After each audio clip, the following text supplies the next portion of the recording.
Hello दोस्तों, स्वागत है आपका मेरे यूट्यूब चैनल परीक्षा प्लान में।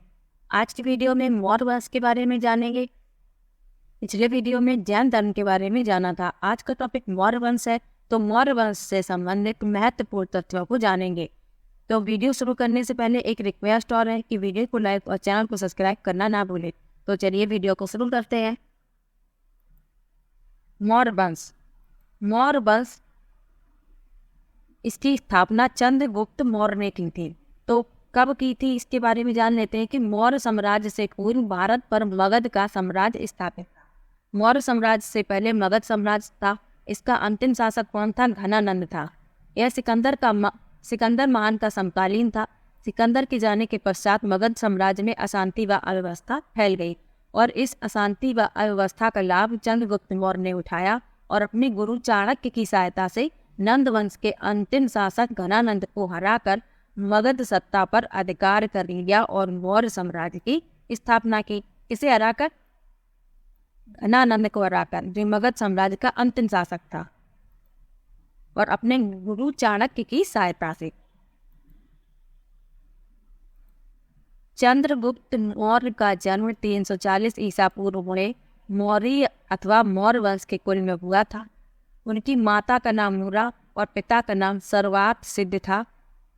उनके पिता की मौत उसके जन्म लेने से पहले ही हो गई थी। इनका जन्म नहीं हुआ था, उसके पहले ही इनके पिता का देहांत हो गया था। इनकी माता का नाम नूरा था और ये मौर्य कुल में जन्मे थे।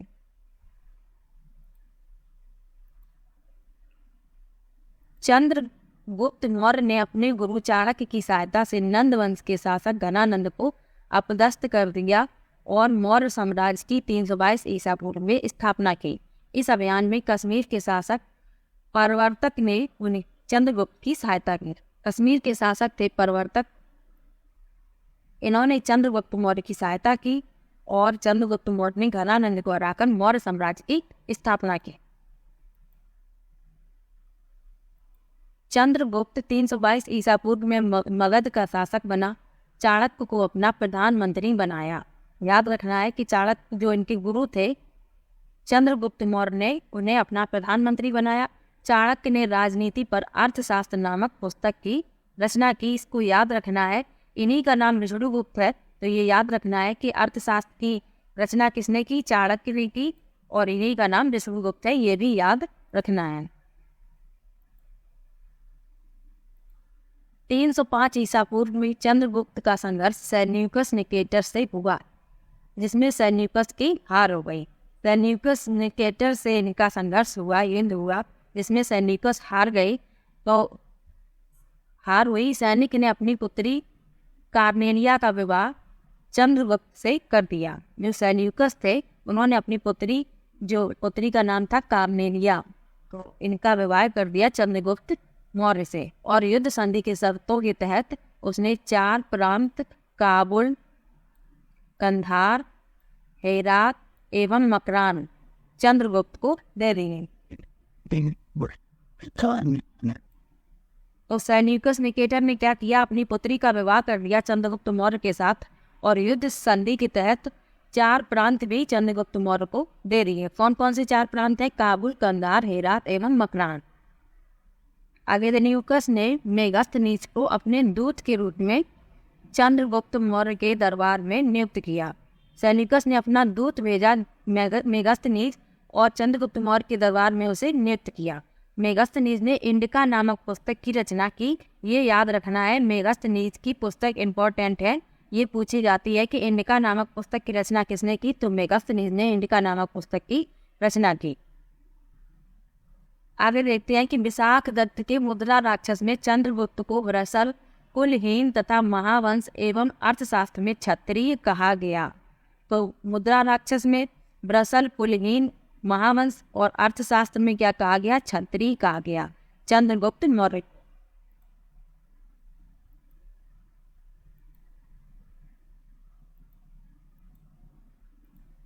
चंद्रगुप्त ने जैन गुरु भद्रबाहु से दीक्षा ली। चंद्रगुप्त ने अपने अंतिम दिनों में जैन धर्म को स्वीकार कर लिया और जो जैन गुरु थे भद्रबाहु, उनसे जैन धर्म की दीक्षा ली। शासन के अंतिम दिनों में श्रवणबेलगोला की चंद्रगिरी पहाड़ी पर उपवास कर प्राण त्याग दिए। इन्होंने अपने जीवन के अंतिम दिनों में जैन धर्म को स्वीकार कर लिया था और श्रवणबेलगोला चले गए थे, जहाँ पर चंद्रगिरी की पहाड़ियाँ थी। वहाँ पर इन्होंने उपवास किया और उपवास कर कर ही प्राणों को त्याग दिया।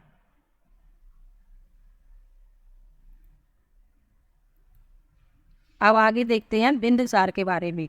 बिंदुसार चंद्रगुप्त मौर्य के उत्तराधिकारी और पुत्र थे, तो इनके बारे में जान लेते हैं। बिंदुसार चंद्रगुप्त का पुत्र और उत्तराधिकारी था, जो 297 ईसा पूर्व में मगध का राजा बना। इनकी माता का नाम दुर्धरा था। माता का नाम याद रखना है, दुर्धरा। तो ये चंद्रगुप्त मौर्य के इकलौते पुत्र थे। इनके अलावा कोई और जीवित पुत्र नहीं था उनका। तो बिंदुसार इसीलिए मौर्य वंश के अगले उत्तराधिकारी बने चंद्रगुप्त के बाद। और इन्होंने 297 ईसा पूर्व में मगध की राजगद्दी को ग्रहण किया। इनकी माता का नाम भी याद रखना है, दुर्धरा था इनकी माता का नाम।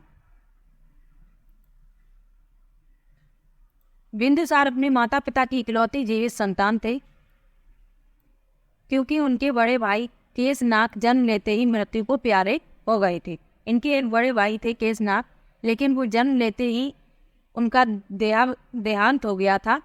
तो इसलिए ये इकलौती ही संतान थे अपनी माता पिता की, बिंदुसार। ये याद रखना है, इनके कोई भाई बहन नहीं थे। बिंदुसार के 101 पुत्र थे, जिनमें अशोक, विताशोक और सुसीम का नाम प्रचलित रहा है। तो इनके पुत्र 101 थे। ये इकलौते थे, लेकिन इनके पुत्र 101 थे, जिसमें अशोक का, विताशोक का और सुसीम का नाम प्रचलित रहा है। ये याद रखना है। और पुत्रों का नाम नहीं इतना प्रचलित रहा है, लेकिन इन तीनों पुत्रों का नाम ज़्यादा प्रचलित रहा है।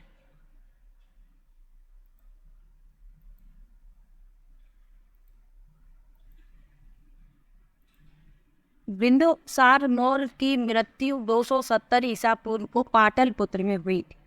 इनकी मृत्यु हुई थी पाटलिपुत्र में। पाटलिपुत्र में इनकी मृत्यु हो गई थी। पाटलिपुत्र ही मगध की राजधानी थी।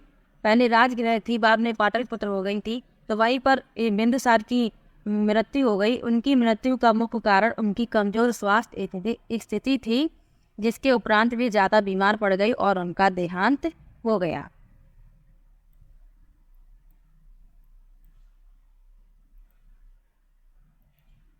अब अशोक के बारे में देखते हैं। सिलेबस में अशोक के बारे में ही आएगा। उसमें लिखा है मौर्य वंश में अशोक सम्राट के बारे में पढ़ना है, तो अशोक के बारे में डिटेल में देख लेते हैं। तो अशोक का शासन रहा है 273 से 232 ईसा पूर्व तक। तो सम्राट अशोक का पूरा नाम देवानाम प्रिय अशोक मौर्य था, जिसका मतलब क्या है? राजा प्रियदर्शी, देवताओं का प्रिय, इनके नाम का मतलब है। इनके और भी नाम थे, इनके बारे में भी जानेंगे।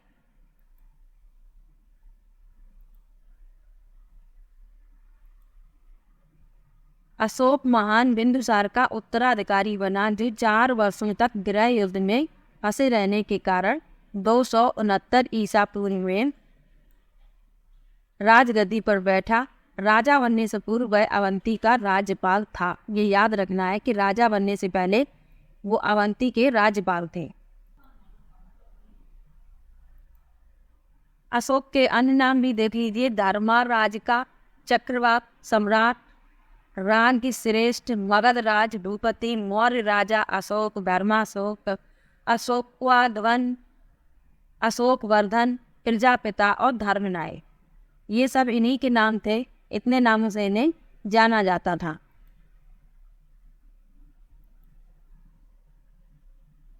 अशोक ने अपने 99 भाइयों की हत्या कर सिंहासन प्राप्त किया था।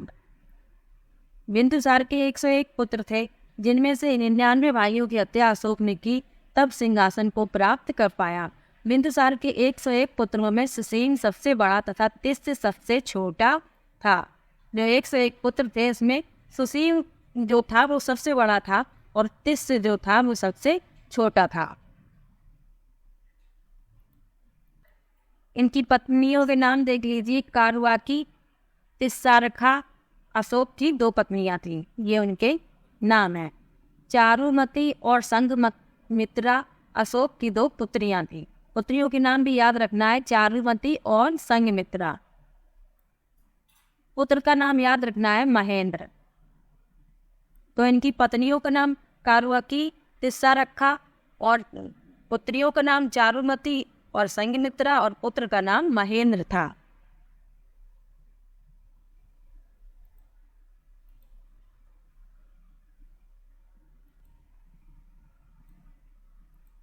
बौद्ध भिक्षु उपगुप्त ने अशोक को बौद्ध धर्म की दीक्षा दी। अशोक ने बौद्ध धर्म अपना लिया था कलिंग के युद्ध के बाद। तो जो बौद्ध भिक्षु थे उपगुप्त, इन्होंने ही अशोक को बौद्ध धर्म की दीक्षा दी थी। भारत में सर्वप्रथम शिलालेख का प्रचलन अशोक ने करवाया। तो भारत में सर्वप्रथम शिलालेख का प्रचलन अशोक ने करवाया। उसके अभिलेखों में ब्राह्मी, खरोष्टी, ग्रीक एवं अरमाइक लिपि का प्रयोग मिलता है। मुख्यतः अभिलेख हैं जो ब्राह्मी लिपि में लिखे गए हैं, लेकिन खरोष्टी, ग्रीक और अरमाइक लिपि का भी प्रयोग किया गया है। अब अशोक की जो शिलालेख है, कितनी संख्या है उनकी? 14। उनके बारे में एक एक करके जानेंगे। तो अशोक के 14 बृहद शिलालेख एवं उनके विषय के बारे में भी जानते चलते हैं। तो सबसे पहले पहला शिलालेख है जिसका विषय क्या है? पशु बल की निंदा की गई है। समाज में उत्सव का निषेध, सभी मनुष्य मेरी संतान की तरह है। ये शिलालेख में लिखा है। यही विषय है शिलालेख का, पशु बल की निंदा, समाज में उत्सव का निषेध और सभी मनुष्य मेरी संतान की तरह है। दूसरे में क्या लिखा है? मनुष्य एवं पशु दोनों की चिकित्सा व्यवस्था एवं लोक कल्याणकारी कार्य का उल्लेख। मनुष्य और पशु की चिकित्सा व्यवस्था के बारे में कहा गया है दूसरे शिलालेख में।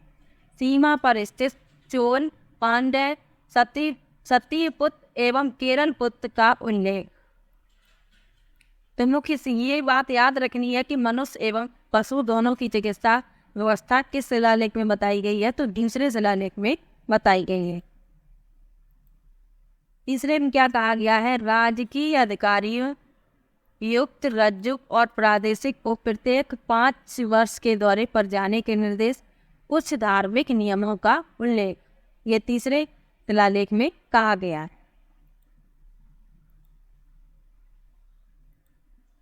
चौथे शिलालेख में क्या कहा गया है? भेरी घोष के स्थान पर धम्म घोष की घोषणा एवं धम्म नीति के द्वारा अनैतिकता, हिंसा एवं श्रमणों के प्रति निरादर की प्रवृत्ति रोकने का उल्लेख।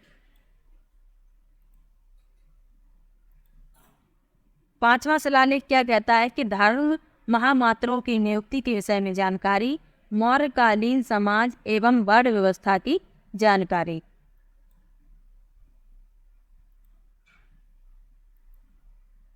छठवां शिलालेख में लिखा है कि धर्म महामात्रों के लिए आदेशों का उल्लेख। जो छठवां शिलालेख है इसमें धर्म महामात्रों के आदेशों का उल्लेख किया गया है और आत्मनियंत्रण की शिक्षा के बारे में बताया गया है। 7वें शिलालेख में क्या लिखा है? सभी संप्रदायों में पारस्परिक सहिष्णुता।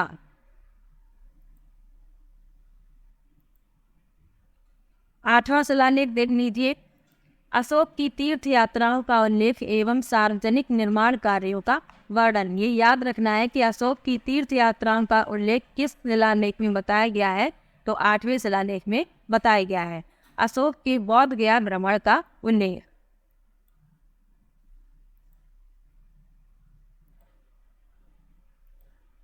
नौवां शिलालेख क्या कहता है कि सच्ची भेंट एवं सच्चे शिष्टाचार। नौवां शिलालेख क्या कहता है? सच्ची भेंट एवं सच्चे शिष्टाचार का उल्लेख, धर्म समारोहों की चर्चा।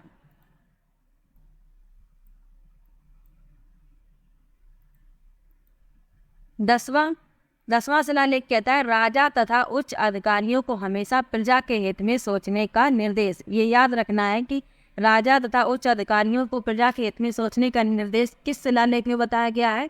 तो 10वें शिलालेख में बताया गया है। ख्याति एवं गौरव की निंदा तथा इसकी जगह धर्म पर बल।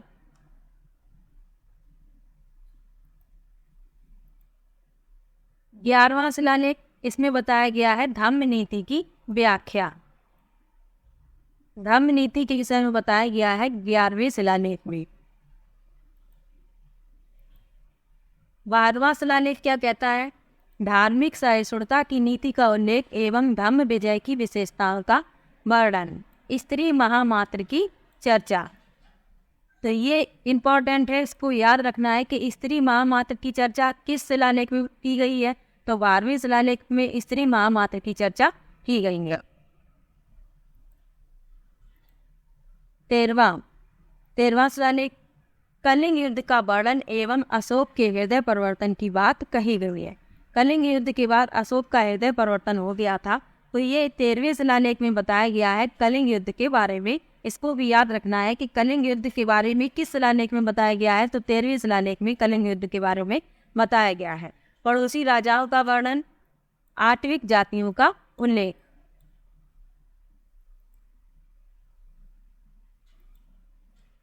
चौदहवां शिलालेख अंतिम है, तो इसमें भी देख लीजिए, अशोक ने जनता को धार्मिक जीवन जीने के लिए प्रेरित किया। 14वें शिलालेख में अशोक ने जनता को धार्मिक जीवन जीने के लिए प्रेरित किया है। तो ये 14 शिलालेख थे जिसमें अशोक ने ब्राह्मी लिपि का मुख्यतः प्रयोग किया था। तो और इस ब्राह्मी लिपि के अलावा खरोष्टी, ग्रीक और अरमाइक लिपि का भी प्रयोग किया है। तो सबके विषय के बारे में जान लिया, अब आगे और देख लेते हैं। कलिंग युद्ध के बारे में और जान लेते हैं। तो कलिंग का युद्ध मौर्य साम्राज्य के सम्राट अशोक और वर्तमान में उड़ीसा के पास स्थित कलिंग राज्य के बीच लड़ा गया और कब हुआ? 261 ईसा पूर्व में। ये भी याद रखना है। तो ये उड़ीसा वर्तमान में उड़ीसा राज्य है, तो कलिंग जो है जो वर्तमान में उड़ीसा राज्य के नाम से जाना जाता है। तो अशोक और वर्तमान में उड़ीसा राज्य के पास स्थित कलिंग राज्य के बीच लड़ा गया। अशोक की जीत तो हुई, पर बड़े पैमाने पर जान माल का नुकसान भी हुआ। बहुत लोग कलिंग के युद्ध में मारे गए। युद्ध में 1 लाख सैनिक मारे गए और कलिंग के 1.5 लाख सैनिकों को राजा अशोक ने पकड़ लिया, जिनकी बाद में मृत्यु हो गई। अशोक ने कलिंग पर विजय प्राप्त किया और कलिंग को मगध साम्राज्य का 5वां प्रांत बना लिया। बहुत सैनिक मारे गए कलिंग के युद्ध में, तो इसीलिए अशोक का हृदय परिवर्तन हो गया। इतनी जान माल की हानि देखकर अशोक का मन हिंसा के प्रति घृणा से भर गया और उन्होंने अहिंसा के जीवन को अपना लिया। आगे देखते हैं। अशोक बौद्ध धर्म का अनुयायी बन गया, हृदय परिवर्तन हो गया उनका, तो उन्होंने बौद्ध धर्म अपना लिया और बौद्ध धर्म का प्रचार भी किया। उसने अपने संसाधन प्रजा की भलाई में लगा दिए और धर्म की स्थापना भी की। जो भी राज्य के संसाधन थे वो उन्होंने प्रजा की भलाई में लगा दिए, धर्म की स्थापना की और बौद्ध धर्म को स्वीकार कर लिया। और बौद्ध भिक्षु जो थे जिन्होंने बौद्ध धर्म की दीक्षा दी थी वो कौन थे? उपगुप्त थे। ये भी याद रखना है, आगे बताया था। उसने दूसरे देशों से मैत्रीपूर्ण संबंध बनाए। कलिंग युद्ध मौर्य साम्राज्य के पतन का कारण भी बना। मौर्य साम्राज्य के पतन का कारण बना कलिंग युद्ध। अहिंसा की नीति के कारण उसके सैनिक युद्ध कला में पिछड़ने लगे, परिणाम स्वरूप धीरे धीरे उसका पतन आरंभ हो गया। अशोक ने अहिंसा की नीति को अपना लिया था, तो जो सैनिक थे वो युद्ध कला में पिछड़ने लगे और परिणाम स्वरूप धीरे धीरे मौर्य साम्राज्य का पतन प्रारंभ हो गया।